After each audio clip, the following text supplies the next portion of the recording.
যে মানুষটা তোমাকে মেসেজের পর মেসেজ, কলের পর কল দিয়ে যাচ্ছে, আর তুমি সেই মানুষটার মেসেজগুলো, কলগুলো পেয়ে বিরক্ত। হয়তো একদিন এমন আসবে যে সেই মানুষটার কল বা মেসেজের জন্য তুমি পাগলের মতো অপেক্ষা করবে।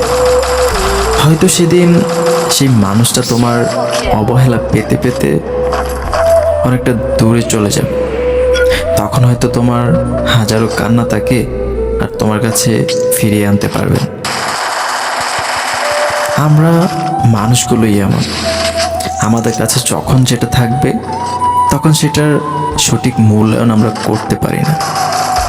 সেটাই হয়তো নিয়ম, নিয়তির এটাই খেলা। আমরা আমাদের জিনিসগুলোকে সঠিকভাবে মূল্যায়ন করতে পারি না।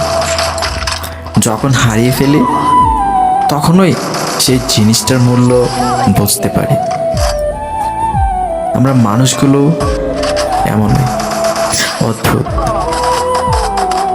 তাই আপনাদের একটা কথা বলতে চাই, আপনার প্রিয় মানুষটি আপনার কাছে থাকতেই তাকে মূল্যায়ন করুন, তাকে ইম্পর্টেন্স দিন।